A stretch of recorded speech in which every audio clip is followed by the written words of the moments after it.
Hello dear students, कैसे हैं आप सभी। मैं आशा करता हूं कि आप सभी अच्छे होंगे। आप सभी का मोस्ट वेलकम है इंग्लिश विद गौरव अग्रवाल के ऑफिशियल यूट्यूब चैनल पर। मैं आपका साथी गौरव अग्रवाल एक बार फिर आपके लिए लेके आ चुका हूं डे 31 की वीडियो। और आज जैसे कि आप लोगों ने थंबनेल देख लिया होगा कि आज का जो टॉपिक है क्या है, कंडीशनल सेंटेंसेज। अर्थात मैंने डे 30 की वीडियो में आपको ऑलरेडी बताया था डियर स्टूडेंट्स कि हम आज की क्लास से कुछ एडवांस क्लासेस लेने वाले हैं। अर्थात जो इंग्लिश का लेवल है उसको हमने बढ़ा दिया है थोड़ा सा, क्योंकि हमने बेसिक जो क्लास थी वो सीख ली थी। अब हम सीखेंगे थोड़े एडवांस लेवल पे। किस लेवल पे? एडवांस लेवल पे, ताकि जो आपकी पर्सनैलिटी को भी थोड़ा इंक्रीज कर सके, डेवलप कर सके। आपकी जो स्पीकिंग की जो पर्सनैलिटी है सामने वाले को इतना अट्रैक्ट कर दे कि वास्तव में उसको भी लगे कि रियली में जो बंदा है उसमें कुछ ना कुछ बात तो है। तो चलिए आज की क्लास को शुरू करते हैं बिना किसी देरी के। तो जैसा मैं बता दूं कि जो कंडीशनल सेंटेंसेस क्या होते हैं, कि ऐसे सेंटेंसेस जैसे आपने सुना होगा कई बार कि हम कहते हैं कि काश मैं अध्यापक होता तो उसे वह पढ़ा देता, या फिर काश मैं प्रधानमंत्री होता तो ऐसा कर देता। जो इस टाइप के सेंटेंसेस होते हैं, अब कहते हैं कि पूरे दिन पढ़ता ही रहता है, पूरे दिन सोता ही रहता है, पूरे दिन फोन ही चलाता रहता है। जो इस टाइप के रिलेटेड सेंटेंसेस आते हैं उनको हम इंग्लिश में किस प्रकार से बोले, आज उसके बारे में जानेंगे, उसको सीखेंगे किस प्रकार से इनको हम इंग्लिश में दूसरों के सामने बोल सकते हैं। तो चलिए स्टार्ट करते हैं आज की क्लास को। देखिए सबसे पहले है कि उस टाइप के कहते हैं ना काश अगर, जो इस टाइप के हम सेंटेंस बोलते हैं तो उनको किस प्रकार से हम दूसरों के सामने या इंग्लिश में बोल सकते हैं। तो देखिए स्टूडेंट्स, इसमें सबसे पहले जो स्ट्रक्चर वो क्या है, if plus subject plus verb plus noun या फिर एडजेक्टिव, उसके बाद में दोबारा सब्जेक्ट, उसके बाद में वुड, उसके बाद में कि वर्ब की फर्स्ट फॉर्म, उसके बाद में आपका ऑब्जेक्ट। ठीक है डियर स्टूडेंट्स, ये आपका स्ट्रक्चर है, ये आपको ध्यान में रखना है।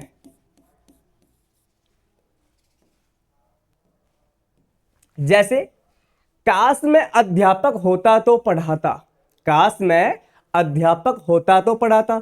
अब सेंटेंस कंडीशनल हो गया, तो ये आपको क्या करना है, सबसे पहले आपको जो काश है उसकी जगह क्या रखना है, इफ रखना है। रख दिया आपने इफ, ठीक है। उसके बाद में आपका सब्जेक्ट क्या है यहाँ पर, मैं, तो आए। अब आप कहोगे सर वर्ब क्यों आएगा, आप गलत पढ़ा रहे हो। तो डियर स्टूडेंट्स, जहां कंडीशनल सेंटेंस अर्थात काश, शायद, अगर, इस टाइप के जब आपको स्टार्टिंग में देखे जाए या बोलते हो तो वहां पर आपको वर्ब का ही यूज लेना है। किसका यूज लेना है डियर स्टूडेंट्स, वर्ब का ही यूज लेना है। तो देखिए इफ आए, अब उसके बाद में वर्ब, अब आपका नाउन या एडजेक्टिव कुछ भी आ जाए तो लगाना है अध्यापक, तो क्या होगा, a teacher, if I were a teacher. उसके बाद पे सब्जेक्ट, अब आपको सब्जेक्ट स्टार्टिंग में दे रखा है वही आपका सब्जेक्ट होगा। ठीक है, तो काश मैं अध्यापक हो तो आपका सब्जेक्ट क्या है यहाँ पर, मैं, तो ये लीजिए आए। उसके बाद में क्या लगाना है आपको, वुड, क्या करोगे, पढ़ाता, तो क्या बन जाएगा, टीच, क्या बनेगा, टीच। तो क्या बना, if I were a teacher, if I were a teacher I would teach, if I were a teacher I would teach. काश मैं पक्षी होता तो बहुत ज्यादा उड़ता, है ना।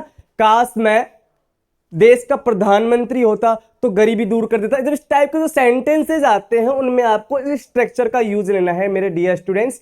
अगला सेंटेंस देखिए, अगर वह शक्तिशाली होता तो कुश्ती जीत जाता, तो क्या करोगे, if he were powerful he would win the wrestling, है ना। तो इस प्रकार के जो सेंटेंस आएंगे आप इनको बड़े इजीली करोगे। थोड़ा सा लिटिल बिट हार्ड मैं मान रहा हूं आप लोगों के लिए, लेकिन प्रैक्टिस करोगे तो कुछ भी हार्ड नहीं होगा बिल्कुल भी, क्योंकि जब तक आप बेसिक इंग्लिश सीख रहे थे, अब थोड़ा हम एडवांस लेवल पे आ गए कि हमें हमारे लेवल को थोड़ा इंक्रीज करना है। हमें घसी पिटी इंग्लिश नहीं बोलनी है जो छोटे छोटे। अब आप पता है बस फर्क कितना है हमारे इंडियन लैंग्वेज में और बाहर फॉरेन लैंग्वेज में, क्या होता है कि वो थोड़ी एडवांस लेवल की इंग्लिश बोलते हैं, इसलिए उनकी पर्सनैलिटी थोड़ी अलग दिखती है, वो थोड़े ज्यादा अट्रैक्ट होते हैं लोगों से, यही मेन रीजन है।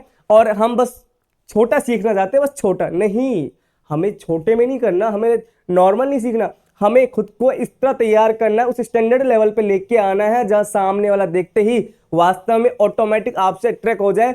आपको अपनी तारीफ बढ़ाई करने की जरूरत ना पड़े, कि आप लोग उसके सामने ऐसे रिएक्ट हो कि रियलिटी में वो आपको मान जाए कि yes you are real legend person, you are differ from another person. Okay dear students, अगर वह शक्तिशाली होता तो कुश्ती जीत जाता, तो ही if he were powerful he would win the wrestling. अगर मैं कहता कि अगर मैं अध्यापक होता तो बहुत अच्छा पढ़ाता। If I were teacher I would teach very good, है ना। अगर मैं प्रधानमंत्री होता तो वहां जाता। तो if I were the prime minister, if I were the prime minister I would go there. तो बड़ा इजी है, कोई इतना हार्ड नहीं है ना। ठीक है, चलते हैं अगले स्ट्रक्चर की ओर। नेक्स्ट स्ट्रक्चर है कि जब कई बार ऐसा होता है ना कि हम कहते हैं कि वह पढ़ाता है तो हम हंसते ही रहते हैं, वह जाता है तो सब बोलते रहते हैं, वह बोलता है तो सब चुप हो जाते हैं। तो यानी कि प्रेजेंट के अंदर आएंगे, किस में आएंगे? प्रेजेंट टेंस में। तो इसका स्ट्रक्चर क्या है? सब्जेक्ट, वर्ब फर्स्ट फॉर्म है, वर्ब फिफ्थ फॉर्म। अब बोलोगे सर हमने तो सिर्फ 4 फॉर्म पढ़ी है, ये 5वीं कौन सी आ गई? तो मैं आपको बता दूं, हमारे वर्ब 5 टाइप की होती है। कितनी टाइप की होती है? 5 टाइप की। तो देखिए, verb first form, verb second form, verb थर्ड फॉर्म, वर्ब की फोर्थ फॉर्म बेटा, और verb fifth form dear students. अब देखिए कैसे, जैसे आप ले लीजिए गो, GO गो, इसकी सेकंड फॉर्म क्या हो जाएगी? वेंट। थर्ड फॉर्म क्या होगी? गोन। अब इसकी जो फोर्थ फॉर्म है वो लगाना ING, मीन्स गो के साथ ING लगाओ, बन जाए गोइंग। ठीक है। और फिफ्थ फॉर्म होती है एस या ES जोड़ना। क्या होती है? एस या ES लगाना है ना। तो अब ये गो है तो ये लगेगा इसमें ES। क्या लगेगा? ES। ठीक है। अब ये एस और ES कैसे पता लगाएं? अगर मैं बताता हूं, देखो ये वर्ब की फिफ्थ फॉर्म लगती किसके साथ? पहले तो ध्यान दीजिए कि जो वर्ब की फिफ्थ फॉर्म है वो लगती है थर्ड पर्सन सिंगुलर के साथ में। थर्ड पर्सन सिंगुलर के साथ में एस या ES। ठीक है। जो ये एस और ES है वो लगेगा थर्ड पर्सन सिंगुलर के साथ में। और इसमें एस कब लगाना है और ES कब लगाना है ये ध्यान देना पड़ेगा हमें, है ना। तो देखिए, अगर किसी भी वर्ब की एंडिंग ओ से हो रही है, डबल एस से हो रही है, CH से हो रही है, SH से हो रही है, इस टाइप से होती है ना, तो आपको लगाना है ES। और यदि बेटा इनसे नहीं हो रही है तब आपको लगाना है S। जैसे एग्जाम्पल समझाता हूं मैं आपको, जैसे गो था तो गो में ओ आ रहा था तो हमने लगा दिया ES, ये बन गया गोज। अब ऐसे प्ले है तो प्ले में तो क्या आ रहा है? Y आ रहा है, तो मतलब ये नहीं आ रहा, क्या लग जाएगा? S लग जाएगा। तो क्या बन जाएगा? ये प्लेस बन जाएगा। क्या बन जाएगा डियर स्टूडेंट्स? प्लेस बन जाएगा। समझ गए होंगे आप इस बात को? कोई दिक्कत नहीं ना? तो शायद बड़े इंटरेस्टिंग तरीके से आपको समझ में आ रहा होगा कि क्लास आप रेगुलर लोगे ना तो ऑटोमेटिक समझ में आएगा डियर स्टूडेंट्स। ऐसा कोई लोड की बात नहीं है। आपको स्टार्टिंग थोड़ी क्लास में हार्ड लगती है, लेकिन धीरे धीरे जैसे प्रैक्टिस करोगे ना बेटा, ये मेरा वादा है कि क्लास बड़ी इंटरेस्टिंग लगेगी आपको इस चीज से, है ना।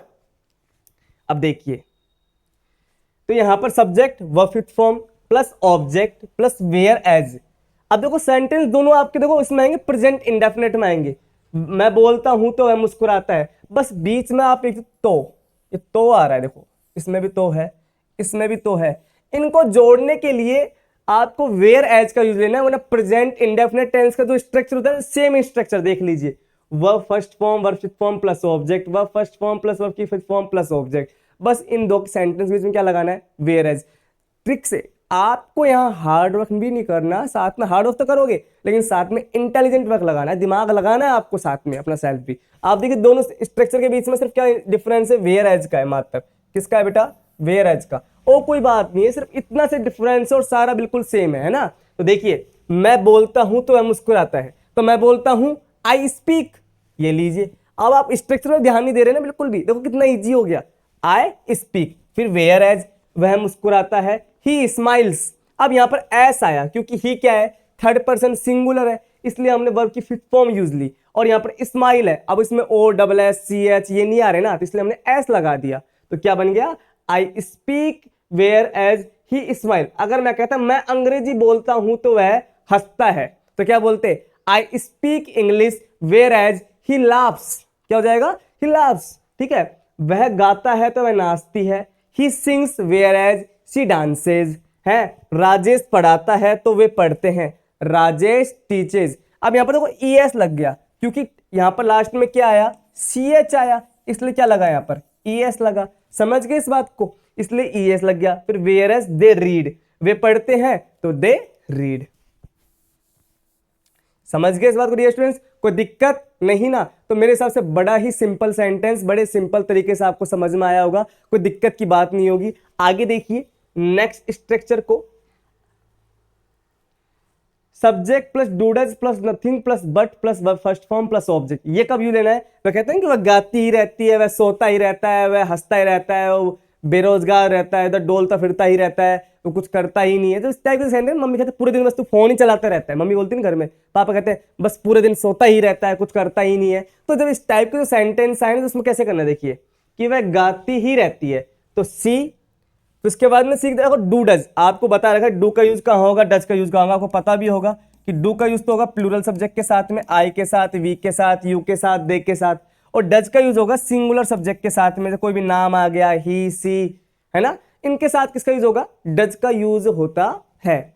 अब देखिए वह गाती ही रहती है, तो क्या करना है, सबसे पहले सब्जेक्ट, अभी लड़की है तो सी आ गया यहां पर, शिक्षक क्या आएगा, डज, सिंगुलर इसलिए, उसके बाद में nothing, she does nothing but sing, she does nothing but sing, वह नाचती ही रहती है, she does nothing but dance, है महबूब वह सोती ही रहती है, she does nothing but sleep, वह चलती ही रहती है, she does nothing but walk, वह दौड़ती ही रहती है, she does nothing but run, मैं पढ़ाता ही रहता हूं, I do nothing but teach, अब मोनिका पढ़ाती रहती है तो Monica does nothing but teach, हम सोते ही रहते हैं, we do nothing but sleep.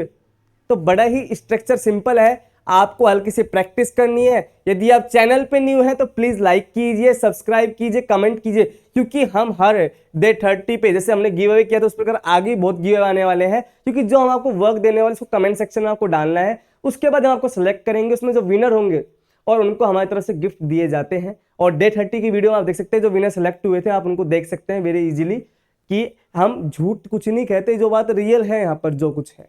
ठीक है डियर स्टूडेंट्स, अब देखिए आगे, तो ये स्ट्रक्चर थे। तो आज हमने 3 टाइप के सेंटेंस सीखे, बस आज हम इतना ही सीखेंगे, क्योंकि मैं आपको लिटिल लिटिल से लेके उस लेवल पे लेके जाऊंगा, एक साथ आप पे बिल्कुल बर्डन नहीं डालना चाहता, बिल्कुल भी।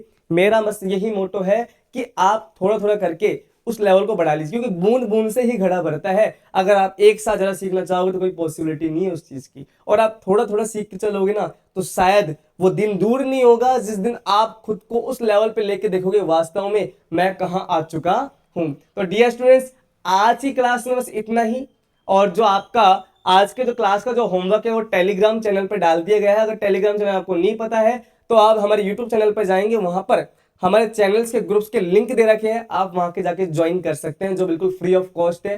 ठीक है, तो प्लीज आज की वीडियो में कमेंट करना आपको सबसे अच्छा पार्ट कौन सा लगा, क्या अच्छा समझ में आया, और आप आगे क्या सीखना चाहते हैं, या आपको और कौन सी किस टाइप क्लासेस चाहिए, या अगर यदि आपको किसी प्रकार की प्रॉब्लम आ रही है हमारी वीडियोस में तो जरूर उसको कमेंट सेक्शन में जरूर डालना, ताकि हमें आपकी प्रॉब्लम्स पता लगे, क्योंकि हम आपसे पूरी तरह कनेक्ट होना चाहते हैं ढंग से, क्योंकि जब तक हमें आपकी प्रॉब्लम्स नहीं पता चलेगी हम कुछ नहीं कर पाएंगे। तो please share your problems, your reviews with us. Thank you dear students, मिलते हैं नेक्स्ट वीडियो में, तब तक के लिए धन्यवाद। जय हिंद, जय भारत, बाय बाय, टाटा, है ना।